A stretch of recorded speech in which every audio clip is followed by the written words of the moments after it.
Hello friends, आप देख रहे हैं अपना चैनल विजन बेस्ड अप्रोच। आज हम लोग इंडाइसिस से related fifth video lecture discuss करने वाले हैं। हमने 5 क्वेश्चंस पहले ही लिख रखा है, एक एक क्वेश्चन हम लोग सॉल्व करेंगे। तो आप ध्यान से देखिएगा पूरी वीडियो लेक्चर।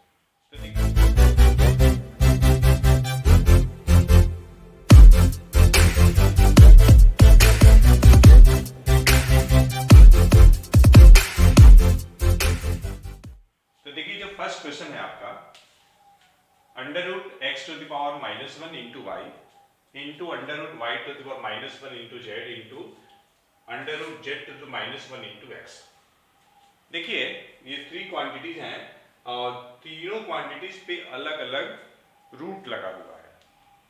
तो हम क्या करेंगे कि एक ही रूट में जो क्वांटिटी मल्टीप्लाइड में है, मतलब मल्टीप्लिकेंट को हम एक ही साथ मल्टीप्लाई करके लिखने जा रहे हैं एक ही रूट के अंतर्गत। तो ये हमने रूट लगा दिया, रूट की लेंथ हम बड़ा कर दिए। तो x का पावर -1 इंटू वाई भी मैं इसी के साथ लिख रहा हूं, जैसे लिखा है बस वैसे ही उतार दीजिए। y टू द पावर -1 और ये z टू द पावर -1 और ये x। उसके बाद जो सिमिलर है, जैसे x containing term, y containing term और z कंटेनिंग टर्म, उनको आप साथ में लिख दीजिए। तो x to the power -1 into x, y to the power -1 into y और ये z to the power -1 into z. Like term एक साथ रख दिया। तो ये देखिए कितना हो जाएगा, ये 1 हो जाएगा, ये 1 हो जाएगा, ये भी 1 हो जाएगा और कुल मिला के 1 आंसर आ जाएगा। इसमें हम लोगों ने कंसेप्ट लगाया a raise power -1 into a equal to a raise power -1 और ये 1 0। तो a रेज पावर 0 हो जाएगा, a रेज पावर -1 है, a रेज पावर 1 है, बेस सेम है तब और ऐड कर दीजिए। तो -1 + 1 0 आपका आ जाएगा और ये आपका 1 आ जाएगा। तो ये आंसर आ जाएगा पहले वाले का। इसका आंसर आपका 1 आ गया। हम लोगों ने क्वेश्चन 1 अभी डिस्कस किया। अब हम लोग क्वेश्चन नंबर 2 डिस्कस करते हैं। ये तो इसमें भी हम क्या करेंगे कि ये है आपका सेकंड गिवन एक्सप्रेशन। ये हमने एक लंबी लाइन खींच ली। न्यूमरेटर को और डिनोमिनेटर को आप सॉल्व करिए। अगर आप ध्यान से देखेंगे, देखिए फ्रैक्शन का एडिशन है और सब्ट्रैक्शन है। तो p + 1/q, q एलसीएम आ जाएगा और न्यूमरेटर pq + 1 आ जाएगा। तो हम ये कहना चाह रहे हैं कि ये pq + 1/q और ये power m into pq - 1/q into n। ये न्यूमरेटर हम लोगों ने लिखा है सिंप्लीफाई फॉर्म में। उसी टाइप से हम लोग डिनोमिनेटर लिखें तो pq + 1 और ये आपका p है, ये m इंटू pq - 1 और ये है आपका p और ये power n।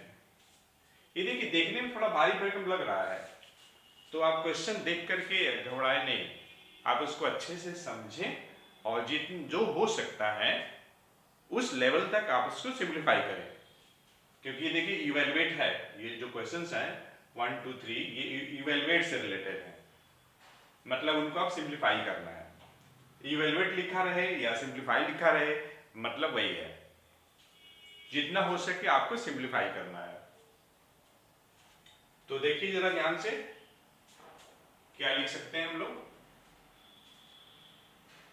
pq + 1 whole power m और q का पावर आपका m है और उसी टाइप से into pq -1 whole power n और ये आपका q का पावर n।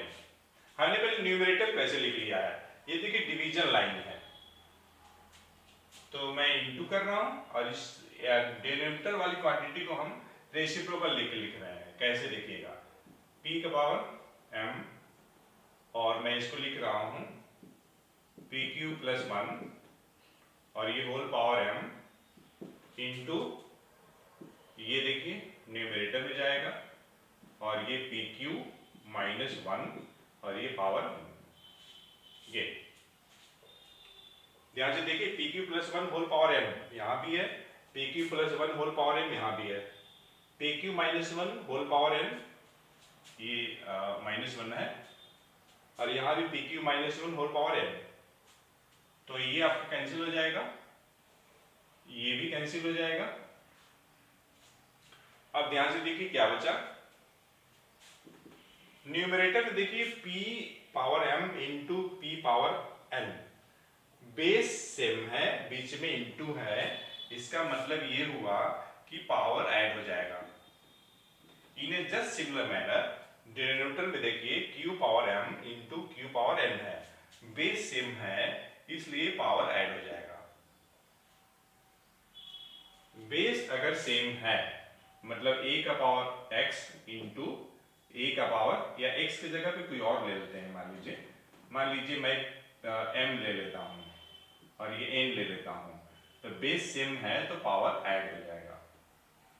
इस बात को समझना है, ठीक। यहाँ पे देख लीजिए एक रूल क्या लगेगा, अगर a का पावर m है और यहाँ पे b का पावर m है, पावर अगर सेम है तो आप लिख सकते हैं a upon b power m। देखिए p का power m plus n, q का power m plus n, power same है, it means this can be written as p upon q whole power m plus n। तो ये आपका answer हो गया। पहले का आंसर कितना आया था, पहले का आंसर आपका 1 आया था। सेकेंड वाले का आंसर कितना आएगा, p अपॉन q, इसका जो आंसर आएगा is equal to p upon q और ये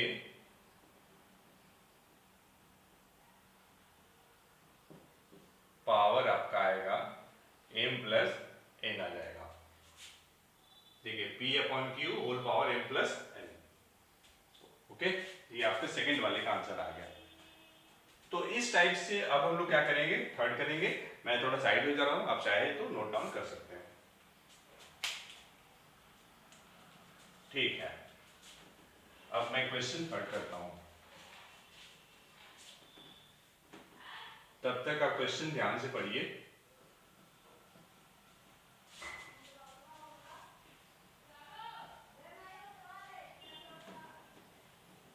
क्वेश्चन 3 आपको पढ़ना है ध्यान से, मैं 1 किया हूं और 2 किया हूं। आप भी जान ही रहे हैं कि अभी हम लोगों ने 2 क्वेश्चन किया है, तो अब मैं क्वेश्चन नंबर 3 करने जा रहा हूं, आप ध्यान से देखिएगा।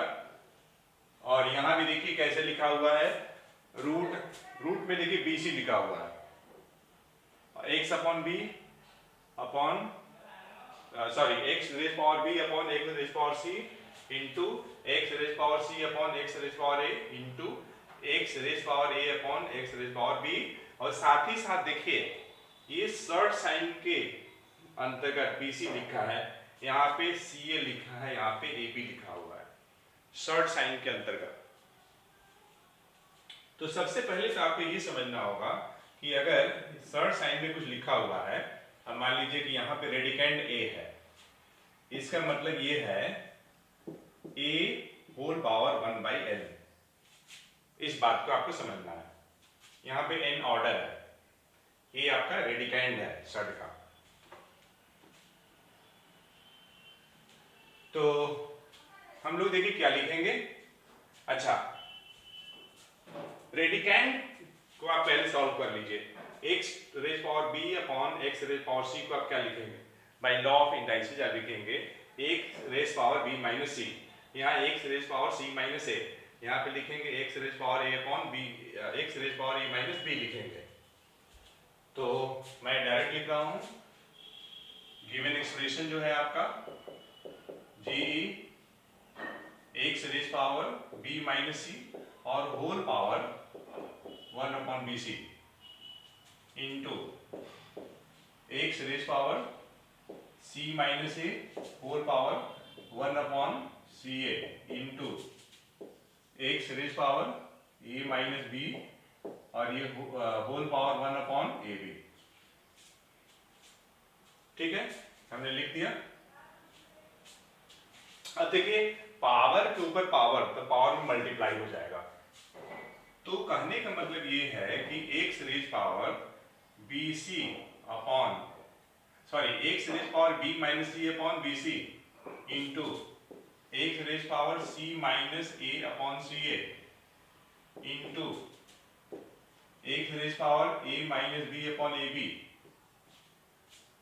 अब देखिए b minus c upon b c है, तो आप bc से डिवाइड करिए, b में भी और c में भी। c minus a upon c ए है, तो ca से डिवाइड करिए c में भी और a में भी, इसी टाइप से यहाँ भी।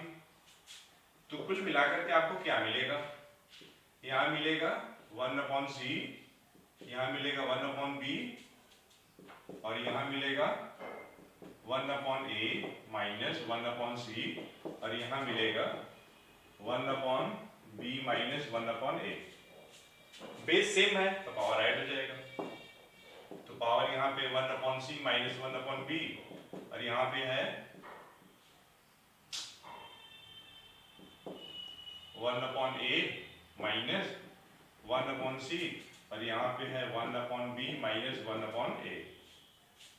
देखिए 1 upon C positive, negative cancel, minus 1 upon B plus 1 upon B, 1 upon A positive 1 upon A negative. तो कुल मिलाकर के x रेज पावर कितना आ गया, 0, जो कि 1 हो जाएगा। तो इस टाइप से थर्ड का जो आंसर है आपका 1 आ गया। This will be the answer. अब क्वेश्चन नंबर 4 करते हैं। देखिए 4 में क्या है, इसमें हमें सॉल्व करनी है। Solve for x 2 raise power 2x plus 2 raise power 2x plus 2 minus 4 into 2 to the power 3 equal to 0। तो सबसे पहले हम क्वेश्चन लिख लेते हैं। Since 2 raise power 2x plus 2 raise power x plus 2 minus 4 into 2 raise power 3 equal to 0। अब देखिए this can be written है, कैसे लिखेंगे, 2 raise power x whole power 2, 2 to the power 2 इसको लिख दिए। और ये देखिए 2 रेज पावर x प्लस 2 है, दिस कैन बी रिटन है 2 to the power x into 2 to the power 2 by law of indices. Minus देखिए 2 का पावर 3 है, तो 2 टू जा 4, 4 टू जा 8, 8 इंटू 4 32 बन जाएगा। ठीक है, अब देखिए सिमेट्री मिल गया। 2 टू द पावर x के लिए आप सब्स्टिट्यूशन लगा लीजिए। हमने 2 टू द पावर x को a ले लिया, तो a स्क्वायर हो जाएगा और ये आपका 4a हो जाएगा और ये 32 equal to 0 where 2 to the power x equal to हमने a लेट किया हुआ है, लेट वेयर। अब देखिए यहां पे अब क्या करेंगे, फैक्टराइजेशन करेंगे। देखिए factorization by splitting middle term. यहाँ पे देखिए 4a है, तो यहाँ हम क्या करने जा रहे हैं कि 8a माइनस 4a। देखिए 8a माइनस 4a आ जाएगा, 8a into minus 4a minus 32a square आ जाएगा, जो कि a स्क्वायर इंटू माइनस 32 के इंटू के बराबर है। मतलब यहाँ पे हम क्या कर रहे हैं, factorization by splitting the middle term लगा रहे हैं। जैसे फैक्टराइजेशन में बहुत सारे केसेस होते हैं ना, कोई गिवन एक्सप्रेशन दिया हुआ है तो उसके फैक्टराइज करने के बहुत सारे तरीके हैं। तो यहाँ पे हम लोग कौन सा तरीका इस्तेमाल कर रहे हैं, factorization the splitting the middle term. ऐसे भी देखिए कोई अगर एक्सप्रेशन दिया हुआ है तो आप किसी भी तरीके से फैक्टराइज नहीं कर सकते हैं, कुछ कुछ कंडीशंस में आपको स्पेसिफिक मेथड इस्तेमाल करना पड़ेगा। तो यहाँ भी हम स्पेसिफिक मेथड इस्तेमाल कर रहे हैं, और मेथड कौन सा है, factorization the trinomial by splitting the middle term. Trinomial क्यों कह रहे हैं? क्योंकि 3 टर्म है, 1 2 3, और मिडिल टर्म कौन सा है? 4a है। तो मिडिल टर्म को हम लोग इस तरीके से स्प्लिट करते हैं कि सम और ऐड करने पे मिडिल टर्म आए और स्प्लिटेड पार्ट को इनटू करने पे product of first and third term के इनटू के बराबर हो, keeping in view the sign also. Sign का भी ध्यान दिया जाता है। और ये आपका -32 इक्वल टू 0। अब पेयर बना लीजिए, ये देखिए पेयर बन गया। इसमें a कॉमन, तो a प्लस 8, इसमें 4 कॉमन, a प्लस 8, तो देखिए a प्लस 8 यहाँ भी है, a प्लस 8 यहाँ भी है, तो a प्लस 8 हमने कॉमन ले लिया, तो यहाँ a बचा और ये -4, तो 2 फैक्टर आ गया, एक फैक्टर a प्लस 8 और दूसरा फैक्टर a -4 इक्वल टू 0। तो by zero product rule either a plus 8 will be 0 or a minus 8 equal to a minus 4 equal to 0। तो जब बारी बारी से 0 रखेंगे, जैसे a प्लस 8 को 0 रखेंगे तो a माइनस 8 आ जाएगा, और जब आप a माइनस 4 को 0 के बराबर करेंगे a की वैल्यू 4 आ जाएगी। तो इस तरीके से आपको a की वैल्यू क्या मिलेगी? 4 मिलेगी और -8 मिलेगी। अब देखिए हमें क्या चाहिए? हमें x निकालनी है। ध्यान दीजिएगा, हम लोगों क्या किए हैं? 2 टू द पावर x को a हम लोग लेट किए हैं। a की वैल्यू 4 आ गया और कितना आ गया? -8 आ गया। तो देखिए चाहे आप x की वैल्यू कुछ भी लेंगे तो 2 टू द पावर x की वैल्यू नेगेटिव नहीं आएगी। इसका मतलब ये हुआ कि a की जो 2 वैल्यू आएगी, जो हम लोग निकाले हुए 4 और -8, तो -8 जो होगा ये नॉट एडमिसिबल होगा। तो फिर एडमिसिबल कौन सी होगी? 4 वाली होगी। तो मतलब यहाँ पे हम लोग 2 to the power x equal to 4 means what? 2 to the power 2। तो इस तरीके से x की वैल्यू केवल 2 आएगी यहाँ पे। ठीक है, मतलब a इक्वल टू -8 पॉसिबल यहाँ पे नहीं होगा। उसका रीजन फिर से देखिए, चाहे आप x की वैल्यू कुछ भी लीजिए तो 2 का पावर x जो होगा -8 नहीं आएगा। इसलिए इस क्वेश्चन का जो सॉल्यूशन होगा x इक्वल टू 2 आएगा। x इक्वल टू 2 ये आपका सॉल्यूशन आएगा और ओनली वन सॉल्यूशन होगा। तो आप चाहे तो इसको नोट कर ले, मैं थोड़ा साइड हो जा रहा हूं।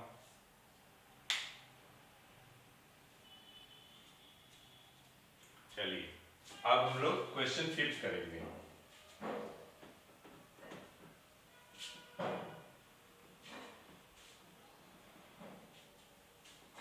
फिफ्थ में देखिए 2 पार्ट है।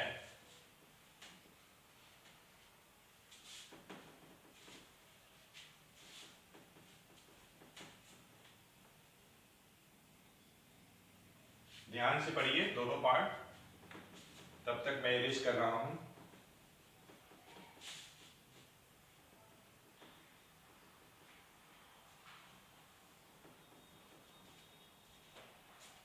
क्वेश्चन 5 उसमें हम पहला कर रहे हैं। देखिए इसमें क्या दिया है, बेस सेम है, पावर ऐड कर दीजिए, x माइनस वाई हो जाएगा। 9 को आप क्या लिखेंगे? 3 का पावर 2 लिखेंगे। मतलब मैं डायरेक्ट थोड़ा लिख रहा हूं, x minus y equal to 2 आ जाएगा।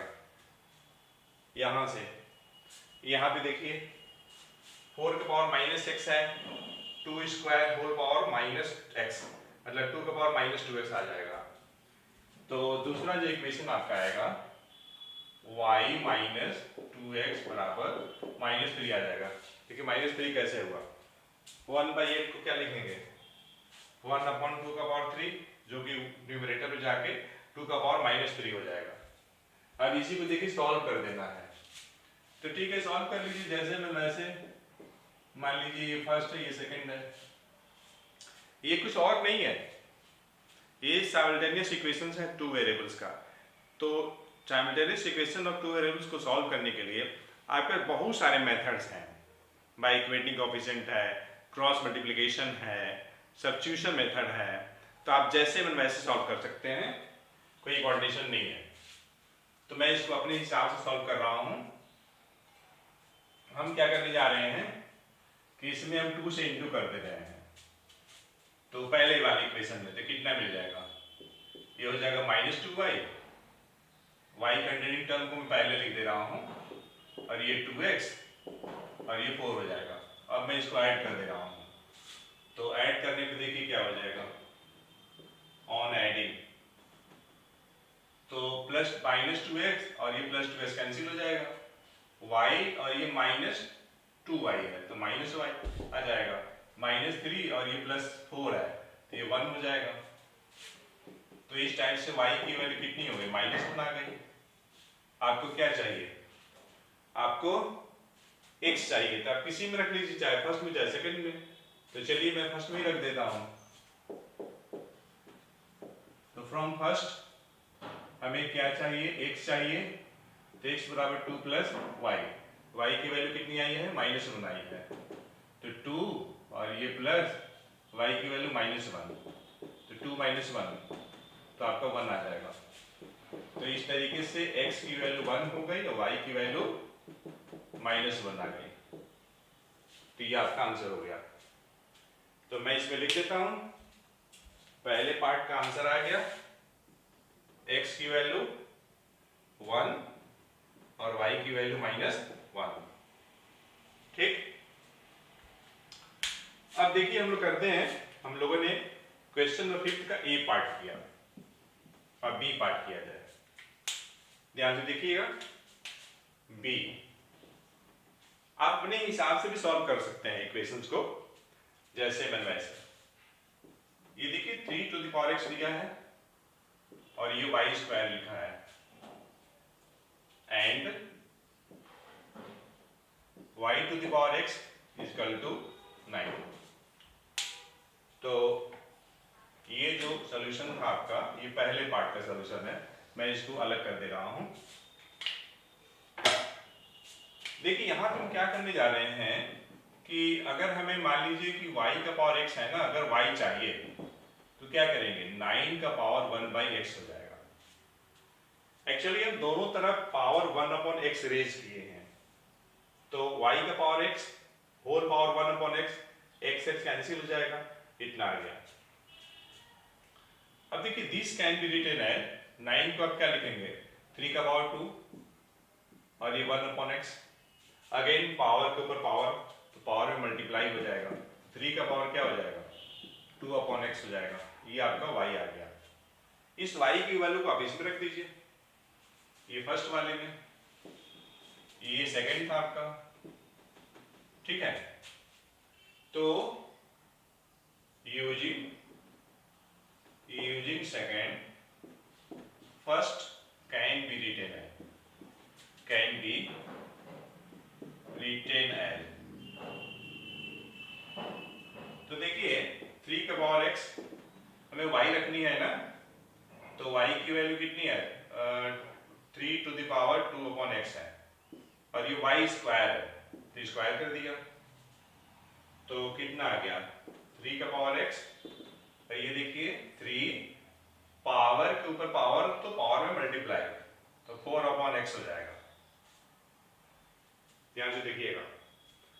अब देखिए बेस सेम है, बीच में =2 है, तो क्या करेंगे, पावर बराबर कर देंगे, तो x = हो जाएगा 4/x, तो यहां से x² कितना हो जाएगा, 4 हो जाएगा, तो दैट इज x की वैल्यू +2 भी आएगी और -2 भी आएगी। हमें देखिए क्या निकालना है, हमें solve for x and y, हमें x भी निकालनी है और y भी निकालनी है। जैसे पहले वाले में x कितना है, 1 आया है, y कितना है, -1 आया है। x की कितनी वैल्यू आ रही है, 2 वैल्यू आ रही है, 2 आ रही है, -2 आ रही है, +2 और -2 आ रही है। y के लिए यहां पर हम लोगों ने लिखा हुआ है, ये देखिए ध्यान से। तो चलिए y निकालते हैं।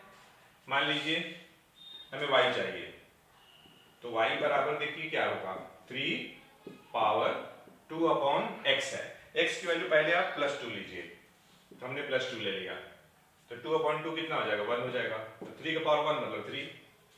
ये किसके लिए आया, ये आया फॉर x = +2 के लिए, अच्छा, एंड y की वैल्यू 3 और ये देखिए 2/x की वैल्यू -2 रखना है।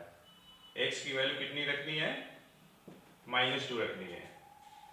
तो ये आपका आ जाएगा 3 का पावर 2 को 2 में डिवाइड करेंगे, -2 से करेंगे तो कितना आ जाएगा? -1 आ जाएगा। और 3 का पावर -1 मतलब क्या होगा? 1/3 आ गया। तो ये हम लोगों ने किसके लिए निकाला? फॉर x -2 के लिए। तो इस तरीके से देखिए क्या हुआ, सॉल्यूशन क्या हुआ, निष्कर्ष क्या निकला? निष्कर्ष ये निकला कि देखिए ध्यान समझिएगा, अगर हम x की वैल्यू 2 ले रहे हैं तो y हमें 3 मिलेगा, और अगर x की वैल्यू अगर हम x की वैल्यू -2 लेते हैं तो y आपका 1/3 मिलेगा। x हमने 2 लिया है तो y कितना है? 3 आया। जब हम x की वैल्यू -2 ले रहे हैं तो y कितना आ रहा है? 1/3 आ रहा है।